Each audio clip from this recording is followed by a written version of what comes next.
Grasses and Trees in the Great Earth, Sesshin, August 2015. This is the third full day.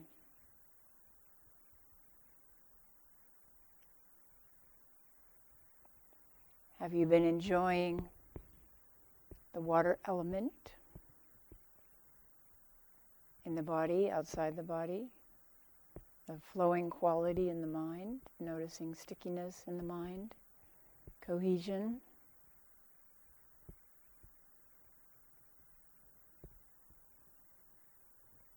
Each of these investigations is so wonderful. This sesshin is quite different from our other sesshins.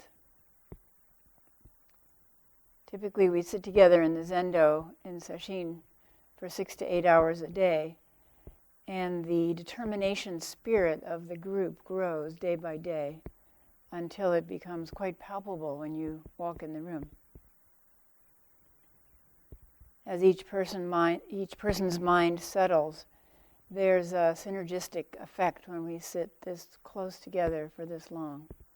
And the whole room takes on a depth of quiet. Even people who come here when we're not doing sesshin can detect it as soon as they walk in the room. And the teachers are like gardeners, planting seeds of Dharma words, becoming aware of each person's challenges and each person's breakthroughs, and tending to each person's needs in sanzen. In this sesshin, the primary teacher is the natural world, the grasses, the trees, and the great earth, just as the title says. Also the sun, the sky, the clouds, the stars, the wind, the water, the trees. They're all just waiting for us to let go of our self-obsessed thoughts and to open our minds to the teachings of the world. I could say of their world, but it's also our world. But when we're close to it, it's their world and not our world. Nature has been our primary teacher for 200,000 years. How is it that we've come to close it out?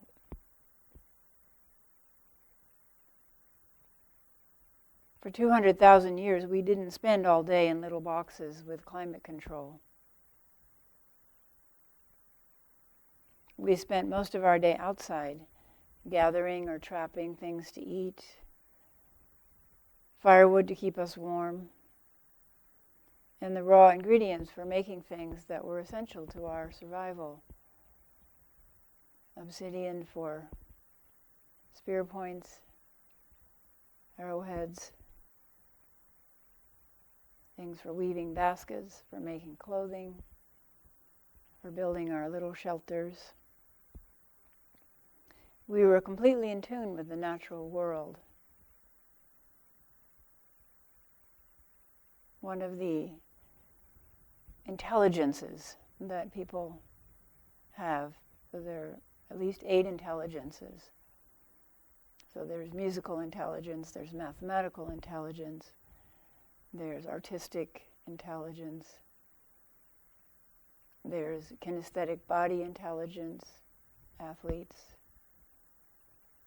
There's naturalistic intelligence, knowing about the natural world. And there's spiritual intelligence. In this sesshin, we bring those 2 intelligences together by learning from the natural world. For 200,000 years, we didn't travel at high speeds in little climate-controlled boxes with wings or wheels. We walked or rode pack animals at a slow pace. Everyone these days notices when they actually walk somewhere how much more they sense and feel. We walked at through a landscape alive with sounds and smells and shapes and colors. For 200,000 years, we didn't sit in front of glowing screens, glowing TV screens, glowing computer screens, bombarded with the sights and sounds of news broadcasts about murders and wars and landslides and nuclear weapons and bombings. We listen to ancient stories of our ancestors or the gods as we watch the sparks and glowing embers of fires and the slow wheeling movement of the constellations in the black heavens. We knew the coming and going of the tides, the hidden currents in the river, the calls of all the birds, how close the howling coyotes are now, the waxing and waning of the moon, the weather predictions carried on the subtle changes in the wind and told by the shapes of the clouds. No wonder we feel alienated and lonely. We have cut ourselves off from our natural home, our best companions, and our finest teachers.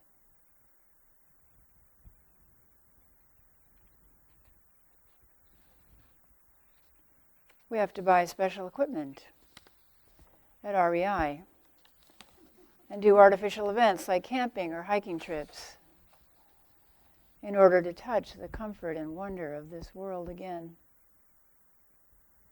In order to touch it for a few hours, once we've erected the tent, unrolled the mats and the sleeping bags, put up the mosquito net-encased pavilion, unfolded the camp table and chairs, pumped up the Coleman lanterns, cooked dinner on the Primus stove, and washed dishes in water from a stream. Then we're ready to sit down and enjoy nature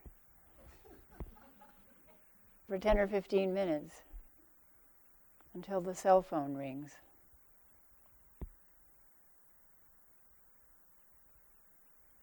This Sesshin gives us a few days at least, to rejoin our natural home, to open to the rich and continuous sensory experience of our home. It's not a surprise that we're never at ease in the unnatural world. It's not a surprise that we are never at ease in the unnatural world, the person-constructed world. It's not a surprise that we are at ease in the natural world. It has been our ancestral home for 200,000 years, which reflects back to us like a mirror all the qualities of our natural mind. Timeless, and yet always on time, exactly on time. Indifferent to tiny, short-lived humans, and yet warmly nurturing. Infinitely still, and yet filled with activity, ceaseless activity.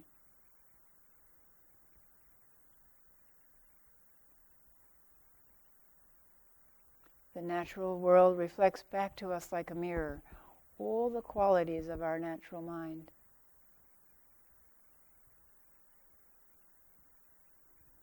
Today, over half of the world's population lives in cities. By 2050, it's expected to be 66%. Cities are a fairly new phenomenon in our evolution. 8,000 years ago, there was a city of 500 people in the Middle East. 500 people was called a city.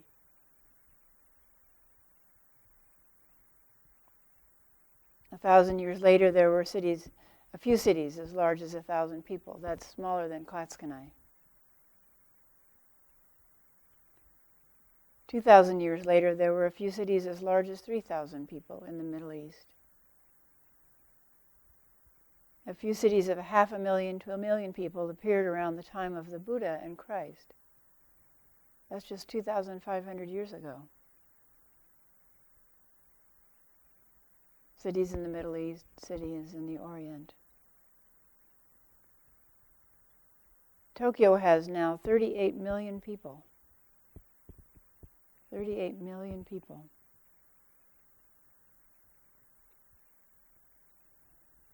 In the US in 1880, just 6% of people lived in cities. 94% still lived in their natural environment in 1880.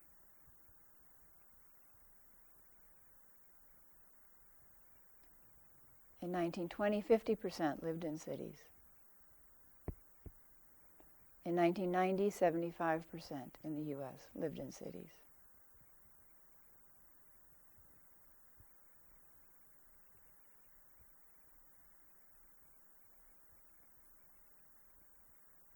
In 2010, the whole world's population crossed the 50% mark, living in cities, living in rural areas. So living in cities is a very recent phenomenon, in a way, very unnatural phenomenon. It confuses us and deludes us. It's interesting, of course. It's exciting, of course. But we have to remember, what is our natural environment, our natural enlightening environment? Just like a flower needs sunlight, earth, and rain to open, we need time in our natural environment. Open to earth, water, heat, and cold, wind, and space. In order for our natural mind, we call it our Buddha mind, to unfold. This is one reason that Mary Oliver's poems touch us.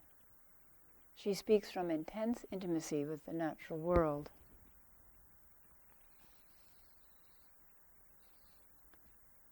She writes, "I would like to write a poem about the world that has in it nothing fancy. But it seems impossible. Whatever the subject, the morning sun glimmers on it. The tulip feels the heat and flaps its petals open and becomes a star. The ant bore into the peony bud, and there is the dark pinprick well of sweetness. As for the stones on the beach, forget it. Each one could be set in gold. So I tried with my eyes shut, but of course the birds were singing. And the aspen trees were shaking the sweetest music out of their leaves. And that was followed by, guess what? A momentous and beautiful silence, as comes to all of us in little earfuls, if we're not too hurried to hear it. As for spiders, how the dew hangs in their webs, even if they say nothing, or seem to say nothing. So fancy is the world. Who knows? Maybe they sing. So fancy is the world, who knows? Maybe the stars sing too. And the ants and the peonies and the warm stones, so happy to be where they are on the beach instead of being locked up in gold.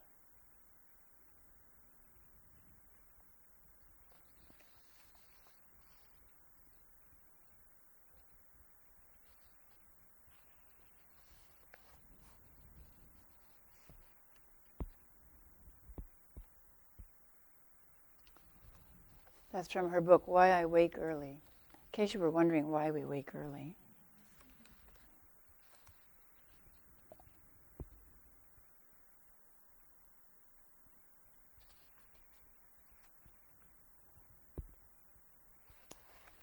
This is her poem, When I am among the trees. When I am among the trees, especially the willows and the honey locust, equally the beech, the oaks, and the pines, they give off such hints of gladness. I would almost say that they save me, and daily I am so distant from the hope of myself in which I have goodness and discernment, and never hurry through the world, but walk slowly and bow often. Around me the trees stir in their leaves and call out, "Stay a while." The light flows from their branches, and they call again. "It's simple," they say, "and you too have come into the world to do this, to go easy, to be filled with light and to shine."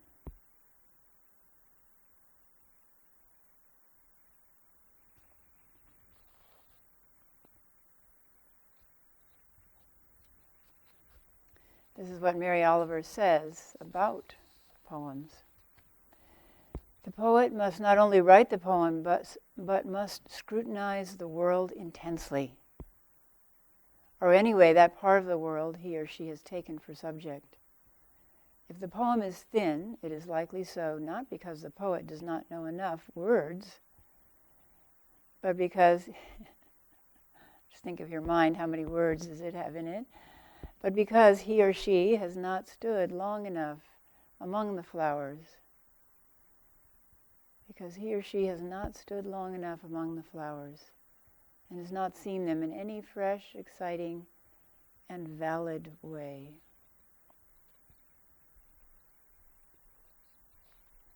So it's not because we have too few words in our mind. It's because we haven't stood or sat still long enough.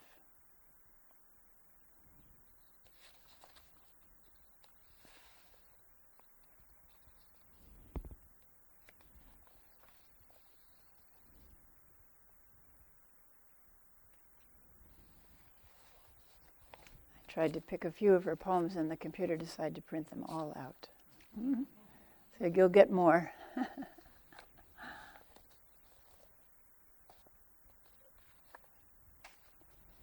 We spent a day on the earth element, and Mushin gave a very lovely talk on the water element. External, internal, body-based and mind-based qualities. Today we begin working with the third element, fire. It may seem confusing to be introduced to a different aspect of the 5 elements, which is really a different aspect of our existence, each day. The question arises, well, which practice should I do? Solidity, liquidity, and flow, listening to sounds, body scan, loving kindness.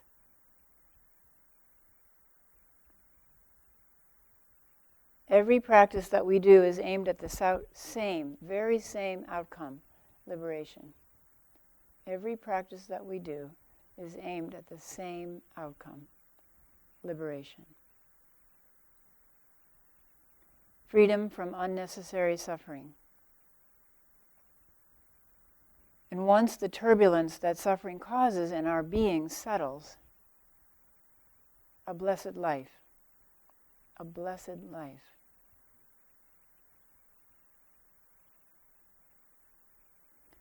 Each practice involves focusing the mind's attention, what is now called mindfulness practice. Mindfulness is also called heedfulness. We have a chant that says, heedfulness in all that arises, this is the highest blessing. This means that to be aware of all that arises and to be able to choose what we do with it is a blessing. Mindfulness means bringing the mind out of the stress of imagined pasts and imagined futures. They're all imagined. And into the vividness, the truth of the life that we are actually living. We can't trust the past. We can't trust the future. But we can trust this very moment.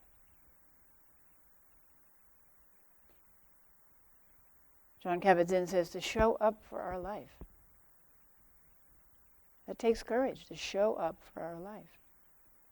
To live a real life brings satisfaction and simple joy. It's deceptively simple.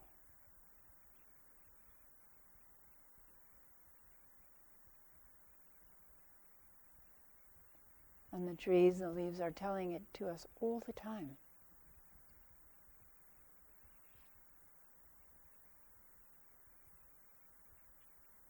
When we point to one of the 5 elements, we're pointing to Dharma gates. 5 Dharma gates out of the boundless Dharma gates. Each element, if we sink the mind into it, can open up into entire realms of experience. So in this session, we're just pointing out how to begin this practice. How to begin to point the mind, direct the mind towards this Dharma gate and walk a little way into the Dharma gate. It is up to you to continue and deepen it. Each time we remove the mind from a trivial or unhealthy pursuit and place it down on what is real, we are rewiring our brain. In Sesshin, we discover that our brain is wired for endless chatter, for hurtful comparisons, for difficulty and even disaster mode. You just watch, what's the wiring, what's the circuitry in the brain? That's what we get to see when we sit. It's not healthy circuitry. If through awareness we detect where the mind is headed, what that circuitry is doing over and over and over again, we have the opportunity to change it. We can pick up the mind and redirect it to a healthy activity. This was the theme of our 5 immeasurables session last time, picking the mind up and directing it on purpose towards kindness, towards compassion, towards sympathetic joy, towards equanimity.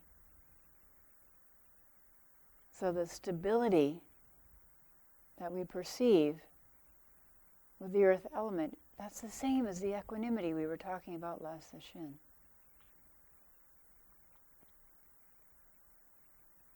Innate qualities, but covered up.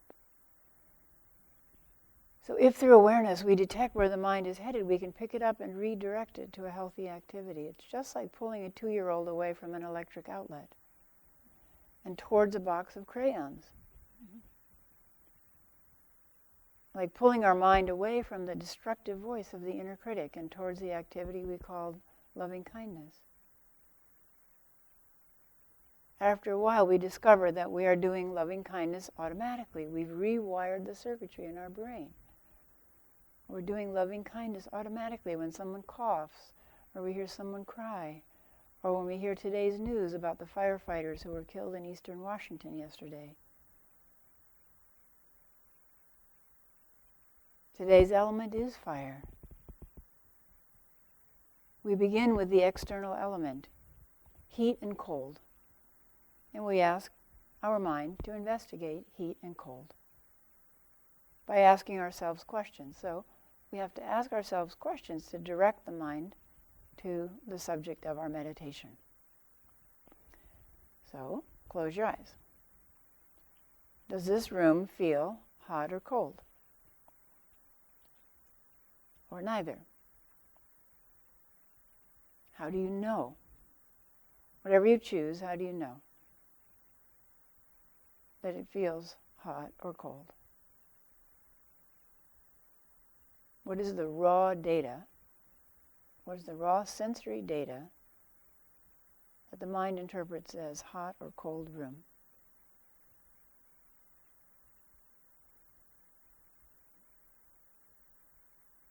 That's the kind of investigation we're doing. When you walk in Kinhin, are there warmer spots on the floor? Ever notice that? When I go up to offer incense and I step aside and the Jisha steps aside, I always notice that there's a warm spot where the Jisha stood just a moment before. How about when you go outside to do outside sitting? Is there a temperature change when you walk out the door or when you walk back in the door?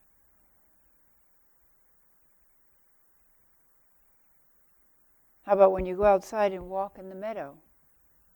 Are there warmer or cooler spots on the ground? What is cool? You go outside and say, I feel cool. Oh, I feel cool. What does that mean? Taking away the words and going into the actual sensations. So we can investigate the external aspect of the fire element. We can also do an internal investigation. So again, closing your eyes. And we can do a body scan, aware of temperature. So starting with the hair, does the hair feel cool or warm? Or neither? How about the scalp?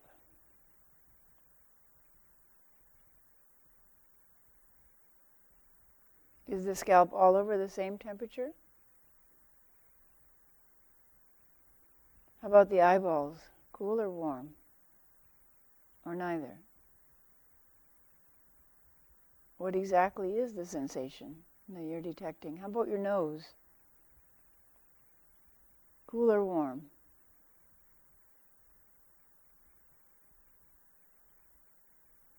Are parts cool and parts warm?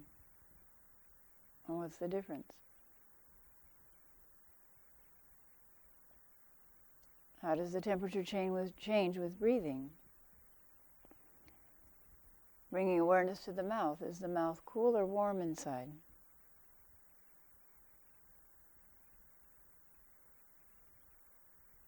Are there parts in the mouth that are cooler or warmer?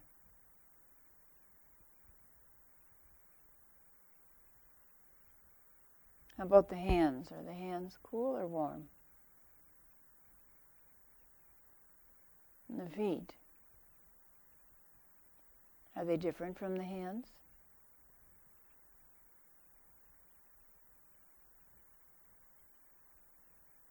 What's the warmest place in the body?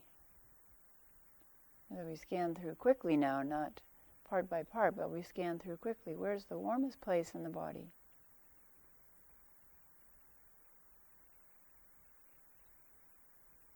Oh, this might take some time to figure out. Where is the warmest place in the body?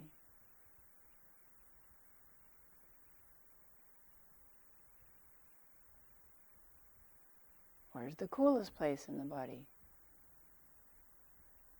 So just being aware of temperatures in the body can be a very rich and nuanced practice. Fascinating. So right now, with your eyes closed again, try licking the corner of your lips, not just your lips, but a little bit outside your lips, on the skin outside. Like you're trying to lick off a crumb. Okay, now be aware, temperature. Is there a different temperature now on one side than the other?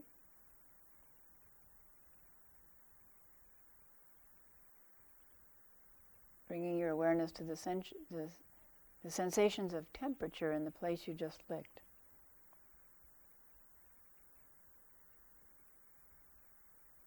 Is it constant or changing? Would you describe it as cool, warm, or neither?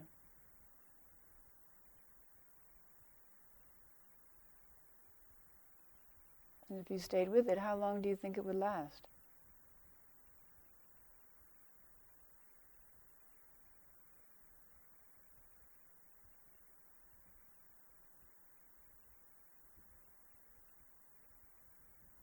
Is it possible to lick a little tiny bit of skin and then hold the mind's attention on that skin, on the temperature of that skin? You see, detailed mind training. Detailed mind training can occur with no more equipment than just this body. Infinite possibilities for mind training just in this body.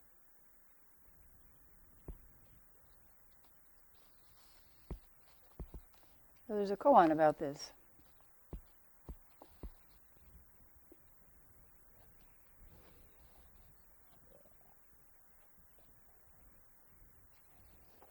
Blue Cliff Record, case 43, Tozan, no cold or heat. Main subject, a monk said to Tozan, cold and heat descend upon us. How can we avoid them? So in Japan, this is a reality, even today. If you train at the older monasteries, there's no heat and there's definitely no air conditioning. And in the winter, it's bitter cold. And in the summer, it is really hot. In August, it's just like a sauna as soon as you go outside, completely soaked. And the salt crusts on your body. So this is a real question. We thought we had maybe some discomfort or drowsiness sitting in the heat for the last few days. That's nothing compared to what probably the Buddha sat in India.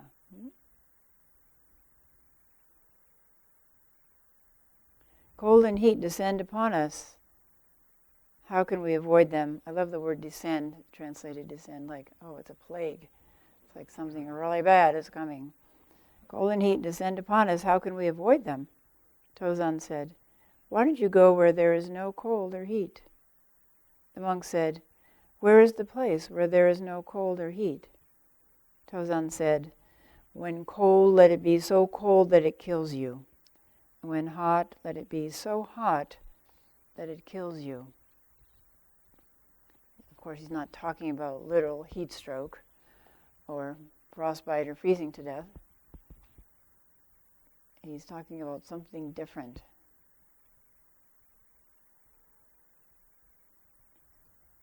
Notes. This is Chozen Ryokai, who lived in 807 to 869.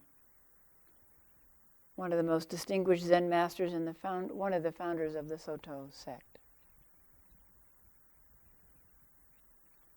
Chozen visited several masters when he was with the Nansen. One of Baso's disciples, Nansen, observed the anniversary of Baso's death.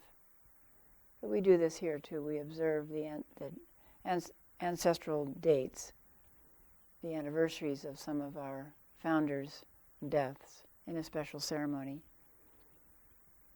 So Chozen is visiting Nansen, and Nansen is commenting on his teacher Baso's anniversary celebration.